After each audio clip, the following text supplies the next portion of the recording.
So, how have I been able to ascertain that James Dean is my grandfather? And it's called DNA clustering. And what happened is I had this professional genealogist working with me, but she she was getting things wrong. She'd insisted for like a year that this guy Edgar Smith from Maine was my paternal grandfather. And I know that's not true because my maternal side is from Maine. And she was like, "Well, that's not where the DNA points to." And well, I had this and I said, "Well, that does not make any sense because there is a close match that isn't related to any of those people from Maine. And I only have that one match. But it's like a second or third cousin.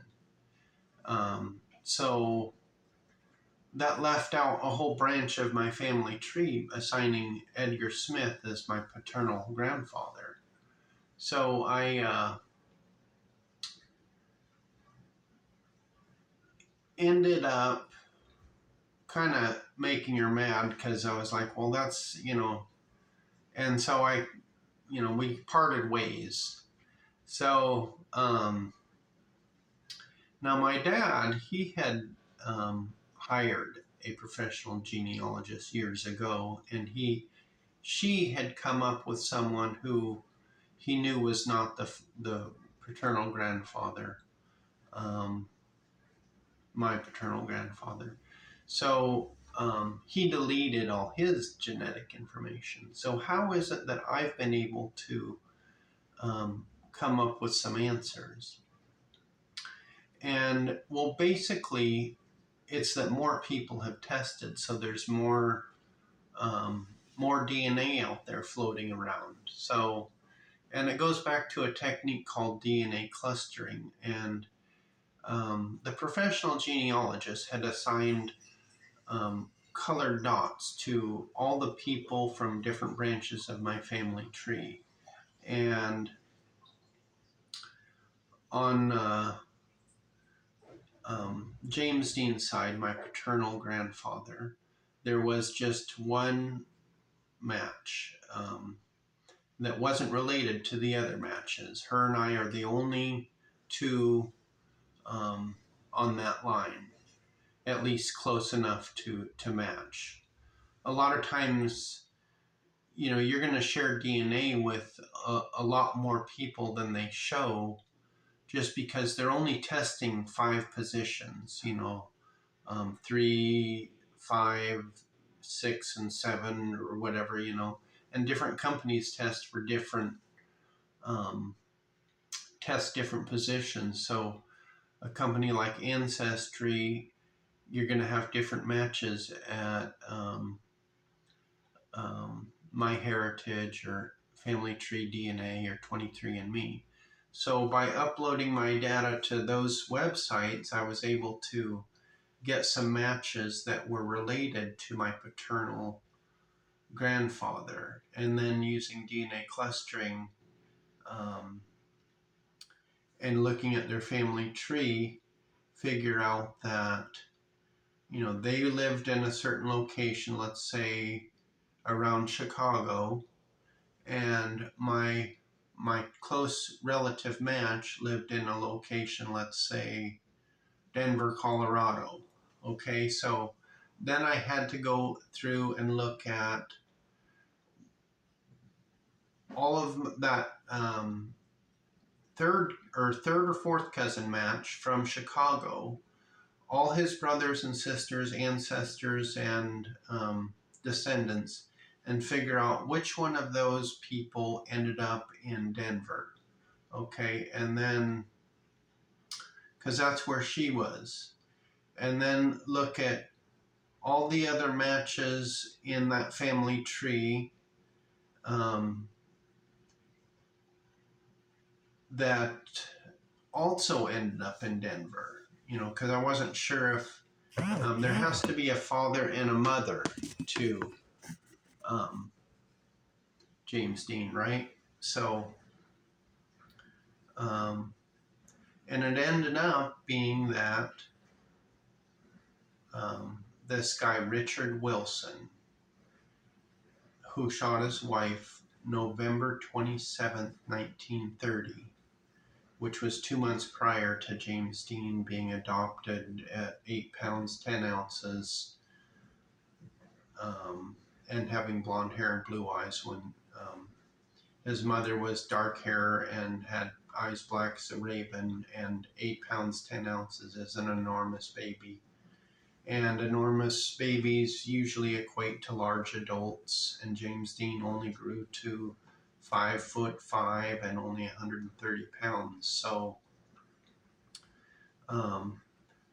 because there's no record of anyone having a baby and adopting it out,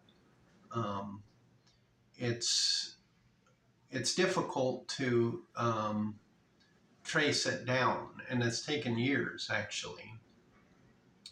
And if you've ever heard of Georgia Tann, she ran the Tennessee Children's Home Society, which was an orphanage, and she stole over 5,000 white infants and sold them across the country. It was a nationwide um, uh, child trafficking or human trafficking scandal, and it went on from the late 20s all the way up to like 1952. And she had judges, doctors, nurses, police, newspaper people, whoever she needed to be on the payroll, she would pay them. And her practices of forging birth certificates and falsifying records became standard practice for adoption throughout the country. And how her little scam worked, well, it was a big scam, is she would coerce parents into taking their babies. She would steal them from child care. She would threaten them with legal action. She would take them from wards of the state. Anyone, she would find a baby outside a shopping mall and steal it, that type of stuff. So there's a lot of people out there who don't really have any idea who their real biological parents are. And that was just one orphanage. There were others, doing the same thing. She didn't get caught until 53, 52, but she died before she could be charged with any or go to trial. So back to James Dean.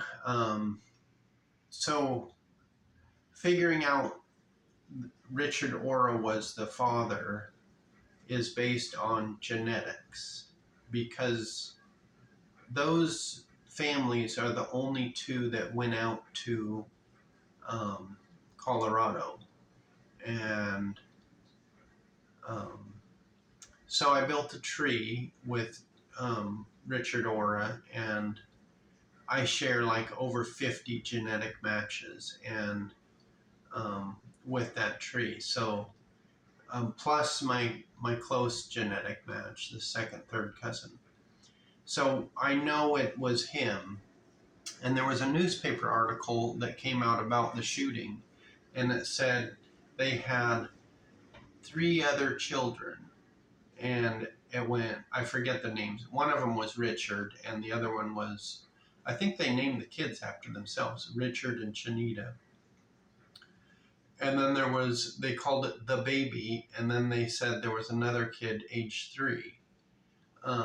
So they didn't really explicitly say there was an infant baby, but the way they worded it was like a covert way of clarifying the baby. So, and because I shared genetic matches with that family tree when I'm not technically related, or in my family tree, it would be hard to connect the dots if you didn't, go through all the steps. So that's how I know. And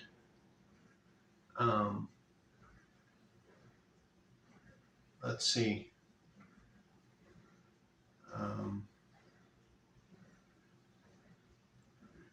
Richard died in prison in 1946, and Shanita was dead. So the baby went to Mildred and Winton. And Mildred was a Wilson, and Richard Ora was a Wilson. And Richard Wilson and her are some kind of cousins. I'm not exactly sure, third or fourth cousins, distant cousins, basically. So